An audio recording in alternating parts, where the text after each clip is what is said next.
एक high school में चल रहे बास्केटबॉल मैच को देखते हैं। उस मैच में मेसन नाम का एक लड़का खेल रहा था। उनकी टीम हार रही थी और मैच में सिर्फ 44 सेकंड बाकी थे। तो कोच ने डीन नाम के लड़के से कहा कि बॉल छीनकर जल्दी से मेसन को पास करना, क्योंकि वो उनकी टीम का सबसे बेस्ट शूटर था। सभी लड़के इस प्लान को फॉलो करने लग गए और जल्द ही मेसन ने 2 पॉइंट्स बना लिए। लेकिन तभी उसका ध्यान लोगों की भीड़ में एक जलते हुए आदमी पर गया। गेम जारी रही। डीन ने फिर से मेसन को बॉल दी और मेसन ने आखिरी सेकंड में बॉल फेंक दी। लेकिन तभी अचानक वो जलता हुआ आदमी फिर से उसके सामने आ गया। वो अपना काला हाथ उसकी तरफ बढ़ाने लगा। ठीक उसी वक्त पर बॉल भी बास्केट में चली गई और उनकी टीम मुकाबला जीत गई। खुशी के मारे मेसन को उसकी टीम वालों ने घेर लिया, लेकिन डरा हुआ मेसन जल्दी से चेंजिंग रूम की तरफ भागा और उसने अपना लॉकर खोलते वक्त अपने हाथ पर खड़े होते रोंगटों को महसूस किया।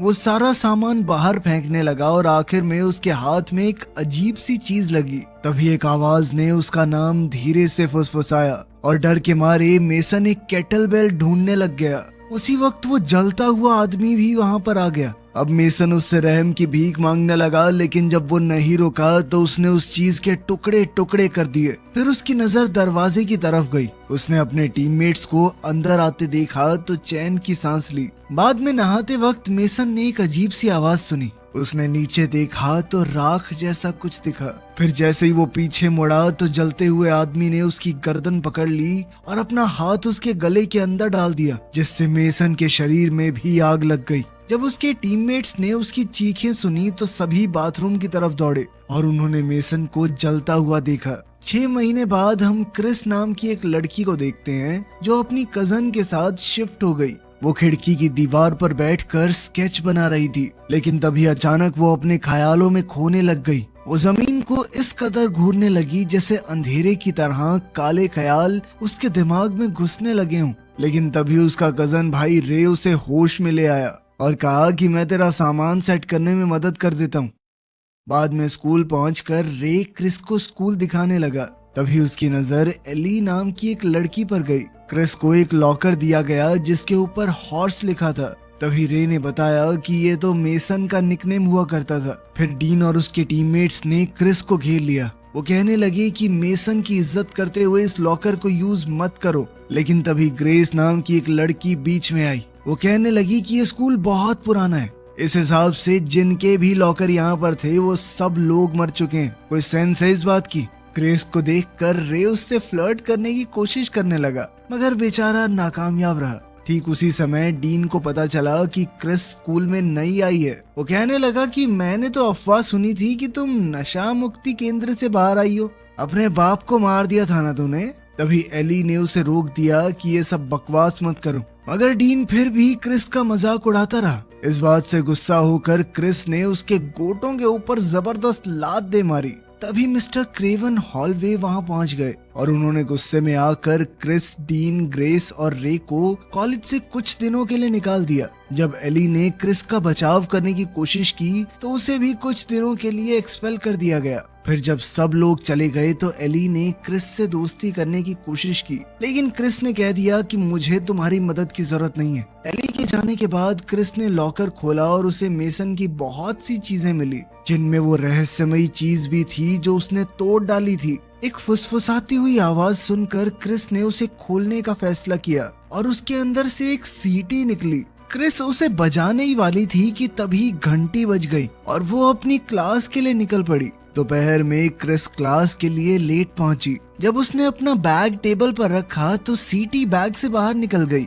डीन को लगा कि शायद ये स्मोक करने वाली पाइप है और उसने क्रेवन को बता दिया। वहीं केविन ने विसल को ध्यान से देखा और कहने लगा कि ये किसी तरह का म्यूजिकल इंस्ट्रूमेंट लग रहा है और उसने नीचे लिखे हुए अक्षरों को देखकर ये पता लगाने की कोशिश की कि ये है क्या। क्रेवन ने जब इन अजीब से अक्षरों को पढ़ा तो ग्रेस उन्हें इंटरनेट पर सर्च करने लगी, जिससे पता चला कि इसका मतलब है मरे हुए को वापस बुलाना। उसकी कीमत का अंदाजा लगाने के लिए क्रेवन ने कहा कि मैं इस सीटी को अपने पास रखता हूँ। साथ ही उसने ये भी बताया कि क्रिस को ये स्कूल के लॉकर में मिली थी। उसने सभी स्टूडेंट्स को जल्दी जाने को कहा और साथ ही एक ऐसे लिखने का काम भी दे दिया बच्चों के जाने के बाद क्रेवन ने ऑनलाइन उस सीटी के बारे में सर्च किया और उसे पता चला कि ये सीटी तो बहुत महंगी है, इसीलिए उसने विसल को बेचने का प्लान बनाया। लेकिन तभी उसे अपना नाम फुसफुसाती हुई एक आवाज सुनाई दी जिसने उसे सीटी को बजाने के लिए मजबूर किया।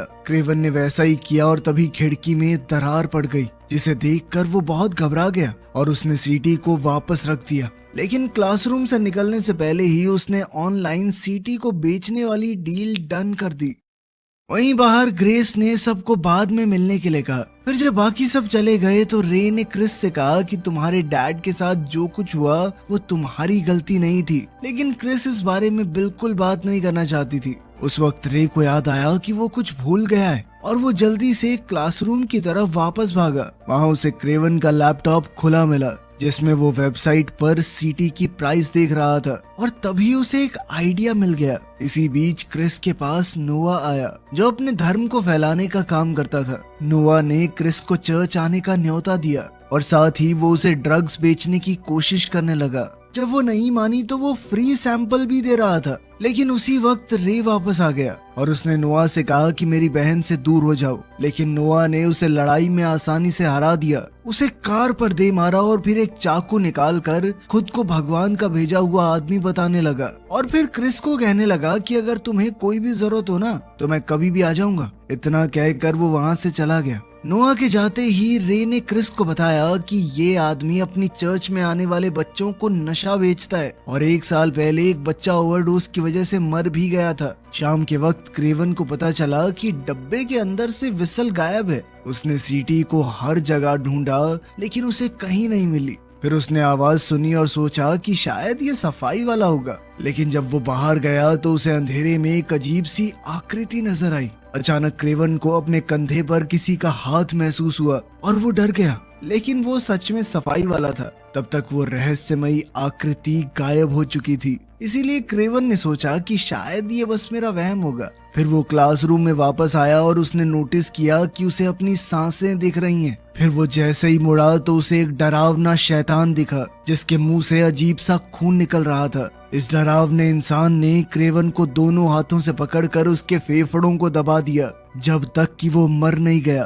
तभी वो सफाई वाला भी दरवाजे के पास से गुजरा लेकिन उसे कुछ भी नहीं दिखा। वहीं क्रेवन के मुंह से खून निकलने लग गया। देखते ही देखते क्रेवन भी बिल्कुल शैतान के रूप में बदल गया और नीचे गिर पड़ा। ग्रेस के घर पर पता चला कि रे ने विसल को चुरा लिया था। तभी क्रिस ने उनके साथ मजे करने से मना कर दिया। तभी क्रिस ने कहा कि मैं बस आराम करूंगी, तुम लोग मजे करो ना। लेकिन एली को घूरने से वो खुद को रोक नहीं पाई, जो उस वक्त डायबिटीज का इंजेक्शन अपनी टांग में लगा रही थी। ग्रेस का भाई टिमी उनकी पार्टी में झांकने की कोशिश करता रहा लेकिन उन्होंने उसे उसके कमरे में भेज दिया।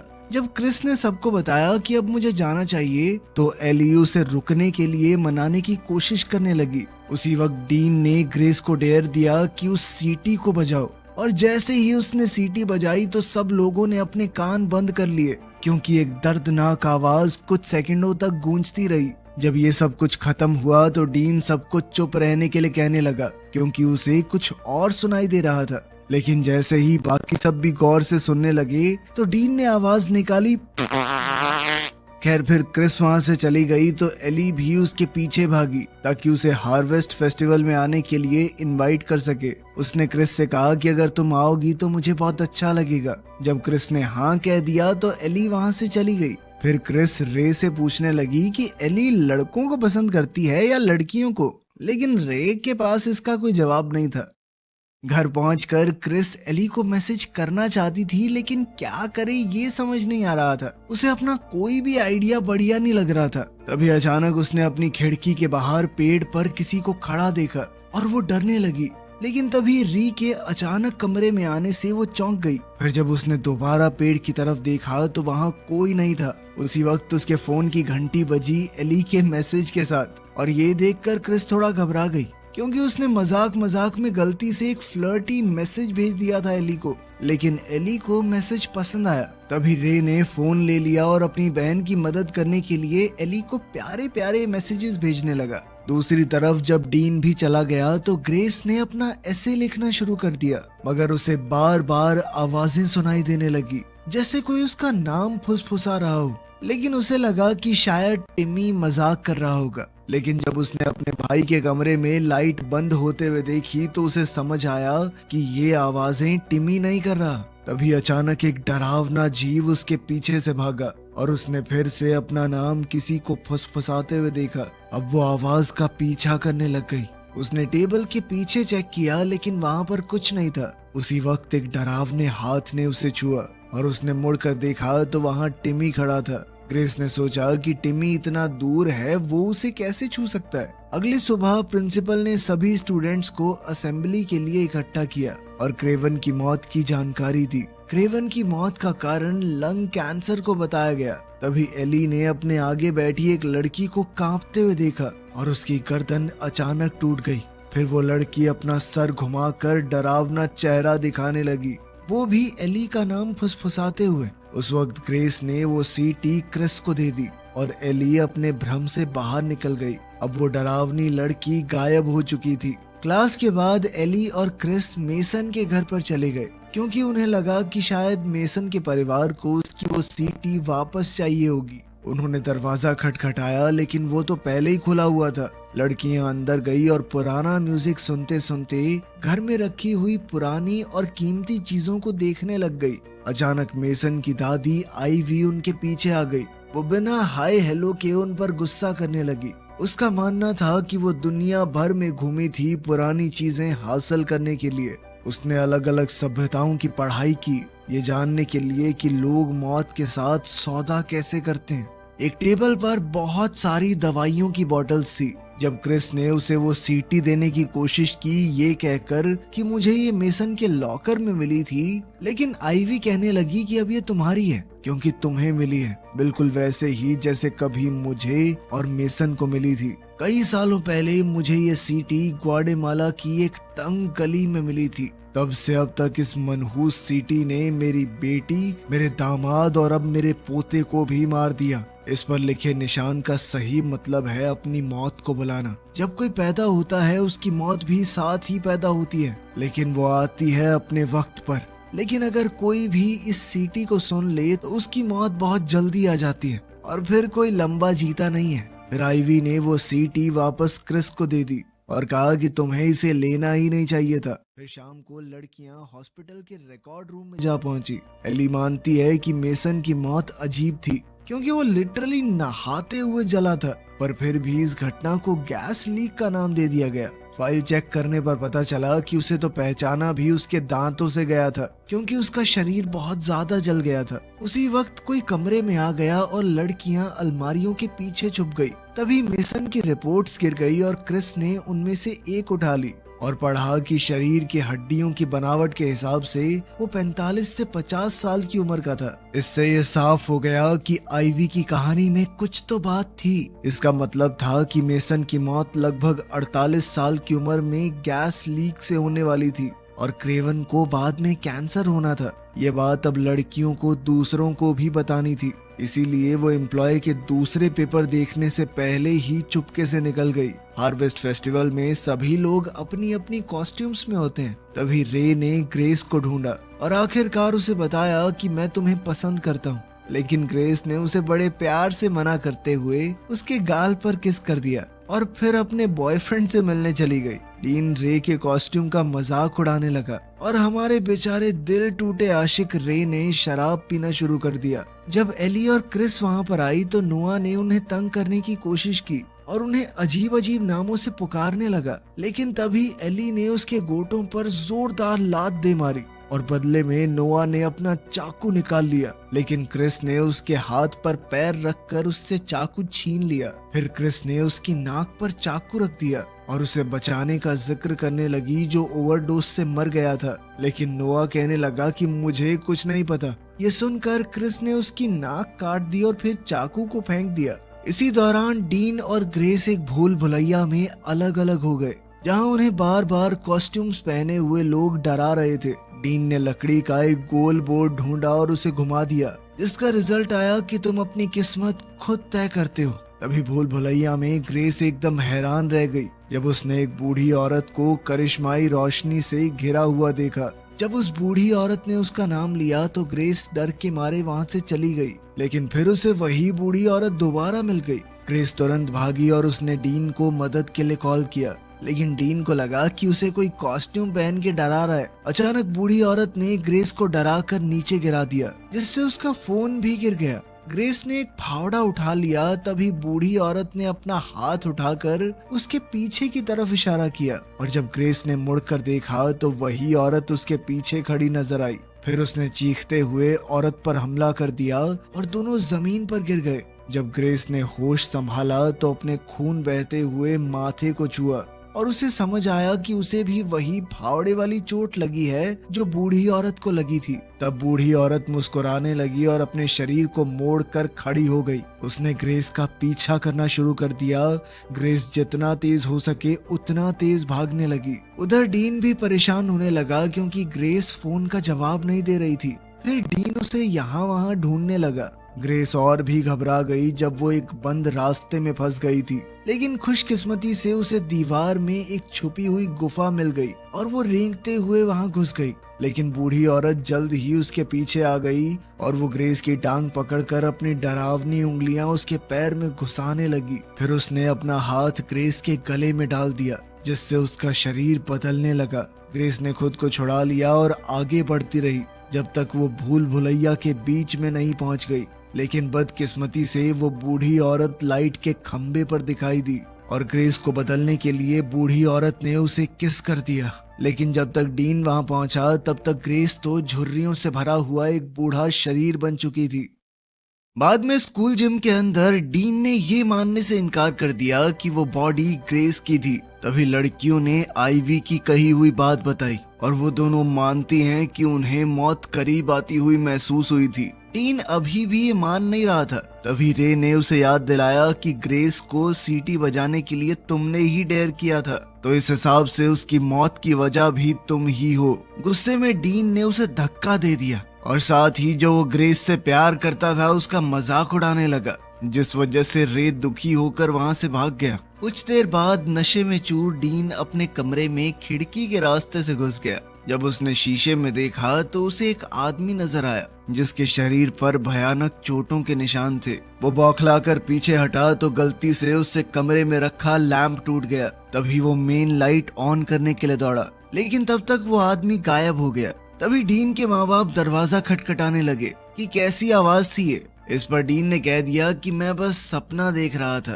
तभी गुस्से में उसके पिता उसे पीने और नशे में गाड़ी चलाने के लिए डांटने लगे। वो कहने लगे कि एक दिन तेरी यही हरकतें तुझे मार डालेंगी। इस दौरान क्रिस के घर पर उसने एली को बताया कि 1 साल पहले मैंने ओवरडोज कर लिया था। मेरे पापा मुझे अपनी कार में हड़बड़ी में हॉस्पिटल ले जा रहे थे, लेकिन रास्ते में एक ट्रक के साथ उनका एक्सीडेंट हो गया और उनकी मौके पर ही मौत हो गई। कभी कभी मैं सोचती हूँ कि पापा की जगह अगर मैं ही खत्म हो जाती तो ठीक था। तभी एली ने उसे तसल्ली देते हुए किस कर दिया और दोनों एक दूसरे के करीब आ गई। छत पर रे बारिश में बैठा ग्रेस के बारे में सोचने लगा। अचानक उसने अपने हाथों में और टेडी बियर पर खून लगा देखा और फिर एक बॉडी को कुचल देने वाली मशीन के अंदर जाते हुए। लेकिन ये सब सिर्फ उसके दिमाग में हुआ था। अगले दिन रे और लड़कियां आईवी से मिलने गई जो बिस्तर पर बीमार पड़ी थी। उसने बताया कि अगर इस आफत को रोकना है तो उन्हें अपनी मौत किसी और को ट्रांसफर करनी होगी, अपने खून से उन पर निशान बनाकर। जब क्रिस ने शीशे में देखा तो उसने अपनी मौत को अपने बिल्कुल पीछे खड़ा देखा, जिसके हाथ में एक हथियार भी था। जैसे ही वो गायब हुई, आईवी बिस्तर पर मर गई। इसके बाद तीनों सोचते हैं कि क्या करना चाहिए। रे अपनी मौत को आगे पास करना चाहता है, लेकिन एली की नजरों में ये खून था और वो इसके खिलाफ हो गई। वो इस बात पर झगड़ने लगे और रे अकेला वहां से चला गया। घर पर डीन ने ग्रेस की मौत की न्यूज देखी और उसने टीवी बंद कर दिया। उसे अभी भी इस बात पर विश्वास नहीं हो रहा था कि ग्रेस मर गई है। तभी अचानक उसके कमरे का दरवाजा थोड़ा सा खुला और एक डरावना हाथ कमरे में झांकने लगा। डीन ने दरवाजे पर कुर्सी फेंक कर मारी, जिससे उसके पेरेंट्स भी वहां पर आ गए। डीन ने जल्दी से दरवाजा बंद कर दिया ताकि वो अंदर ना आ सके। फिर अचानक उसके कमरे की चीजें अपने आप हिलने लगी और डीन की मौत ने बाहर आकर उसका सर पकड़ लिया। अब उसका शरीर किसी कार हादसे की तरह हिलने लगा सारे जख्म धीरे धीरे उसके शरीर में दिखने लगे। उसकी हड्डियां टूटने लगी और शरीर के ऑर्गन्स ने काम करना बंद कर दिया। जब तक उसके पेरेंट्स दरवाजा तोड़कर अंदर आए तब तक डीन जमीन पर गिरा हुआ एक लाश बन चुका था। इसी दौरान क्रिस और एली रे को उसके कमरे में ढूंढने आ गई, लेकिन वो वहां पर नहीं था। उन्हें कमरे में उसकी तस्वीरें मिली जहां वो स्टील की फैक्ट्री में काम करता था, और एक कॉमिक बुक जिसमें एक हीरो एक बुरे इंसान को मार रहा था जो शायद एक सुराग था। चर्च के अंदर रे ने नोआ को बच्चों को अलविदा कहते हुए देखा। फिर जब सभी लोग चले गए तो रे चर्च के अंदर घुस गया, और वो भी अपने हाथ में बंदूक लेकर। सबसे पहले उसने गमले को गोली से उड़ा दिया ताकि नोआ को दिखा सके कि वो मजाक नहीं कर रहा। तभी अचानक चर्च की बेल बजी और रे का ध्यान भटक गया। तभी नोआ उस पर झपट पड़ा और दोनों के बीच में लड़ाई शुरू हो गई। रे नीचे गिर गया और नोआ ने उसकी बंदूक अपने हाथों में ले ली, लेकिन जब वो गोली चलाने की कोशिश करने लगा तो बंदूक ने काम करना बंद कर दिया। ये देखकर रे ने एक ट्रे नोआ को मारी ताकि उसे बेहोश कर सके। बाद में जब नोआ होश में आया तो उसने खुद को बंधा हुआ पाया, वो भी एक स्टील फैक्ट्री में। इसके बाद रे ने अपनी जेब से ड्रग्स निकाले और नोआ को उन्हें निगलने के लिए मजबूर कर दिया। फिर रे ने अपने हाथ से थोड़ा खून निकाला और दूसरे हाथ से सीटी को बाहर निकाल लिया, जिससे उसके रोंगटे खड़े हो गए। जब रे नोआ पर खून से निशान बनाने लगा तभी लड़कियां उसे रोकने के लिए पहुंच गई, लेकिन उसने उन पर बंदूक तान कर उन्हें पीछे हटने को कहा। नोआ रहम की भीख मांगने लगा और साथ ही लड़कियां भी कहने लगी कि मत करो ऐसा। इतना सब सुनने के बाद रे ने अपना हाथ वापस खींच लिया। तभी रे कहने लगा कि हर किसी को एक बार तो मरना होता है, और इस बात को सुनकर क्रिस को एक आइडिया आया। उसी वक्त रे को अपना नाम सुनाई दिया और उसके घायल हाथ को एक अनजान ताकत ने खींच लिया। उसके हाथ से बंदूक भी गिर गई। लड़कियों ने उसे बचाने की कोशिश में उसे पकड़ लिया, लेकिन अब देर हो चुकी थी। उसका शरीर टूटने लग गया जैसे उसे मशीन में मरना था। जब उसके शरीर का आधा हिस्सा ही बचा तो उसके चीथड़े उड़ गए। ये देखकर नोआ तो बेहोश हो गया। अपने भाई की इतनी घिनौनी मौत देखकर क्रिस भी बहुत ज्यादा डर गई और एली को उसे संभालना पड़ा। उसने उसे याद दिलाया कि तुझे एक आइडिया आया था ना, वो क्या है। अब लड़कियां जल्दी से एली की कार की तरफ दौड़कर हॉस्पिटल पहुंची। तभी क्रिस ने अपना प्लान समझाना शुरू किया। इंसुलिन का इस्तेमाल करके, जो कि ब्लड शुगर को रोकता है, वो दिल को रोक सकते हैं, और फिर एक दूसरा इंजेक्शन देकर हम एक दूसरे को वापस जिंदा कर सकते हैं। ये बिल्कुल मरने जैसा ही होगा, लेकिन शायद ये तरीका हमारी मौत को हमसे दूर कर दे। वो दोनों सारा सामान बिल्डिंग के अंदर ले आई, जहां क्रिस अपनी मौत को अपना इंतजार करते हुए देखती है। फैक्ट्री के सामान का इस्तेमाल करके लड़कियों ने सारी तैयारियां कर ली और दरवाजा भी बंद कर दिया। क्रिस पहले एली को बचाना चाहती थी, लेकिन एली ने उसे हैरान कर दिया उसकी बाजू में इंसुलिन का इंजेक्शन लगाकर, जिससे क्रिस को समझ आ गया कि उसकी मौत इसी पल को दिखाती है। क्रिस का शरीर बर्फ की तरह ठंडे पानी के टब में गिर गया और एली ने उसे वहां रखा जब तक उसके दिल की धड़कन रुक नहीं गई। जैसे ही वो मरने लगी, क्रिस ने मन ही मन अपने परिवार से माफी मांगी। फिर एली ने क्रिस को बाहर निकाला और उसे एक इंजेक्शन लगा दिया और फिर इलेक्ट्रिक शॉक का इस्तेमाल करने लग गई। क्रिस लगभग जाग गई, लेकिन उसकी मौत ने उसके दिमाग पर कब्जा कर लिया। वो उसे मरा हुआ ही रखना चाहती थी। मजबूर होकर एली ने सीपीआर करना शुरू कर दिया, लेकिन मौत ने क्रिस को कसकर पकड़ रखा था। उसी वक्त नोआ होश में आ गया और वो कुर्सी से खुद को आजाद करने में कामयाब हो गया। बंदूक उठाने के बाद वो दरवाजे को हथौड़े से तोड़ने लगा। तभी एली की मौत भी सामने आ गई। उसकी मौत उसी लड़की के रूप में आ गई जिसे उसने असेंबली में देखा था। वहीं नोआ ने दरवाजे में एक सुराख कर दिया और अपना हाथ अंदर डालकर गोलियां चलानी शुरू कर दी। उसने इलेक्ट्रिक शॉक देने वाली मशीन को तोड़ दिया और इस सब में एली को भी चोट लग गई, लेकिन वो एली को क्रिस का नाम बार बार लेने से रोक नहीं पाया, जिसने क्रिस को इतनी ताकत दी कि वो आखिरकार मौत को दूर धकेल सके। क्रिस जाग गई और उसने एली को जमीन पर तड़पते हुए देखा। उसकी मौत एकटक उसे देख रही थी। उसी वक्त नोआ अंदर आया और कहने लगा कि भगवान ने हर किसी को किसी काम के लिए पैदा किया है। उसने एली के खून को छू लिया, जिससे उसकी मौत गायब हो गई और नोआ की अपनी मौत सामने आ गई। उसने गोलियां चलाई, लेकिन हर गोली उसके शरीर को भी चोट पहुंचाने लगी। वो गिर गया और उसकी मौत ने जल्द ही उसे मार दिया। अब क्रिस ने एली को गले लगाया। तभी उनकी नजर उस टूटी हुई सीटी पर पड़ी जो शायद गोली लगने से टूट गई थी।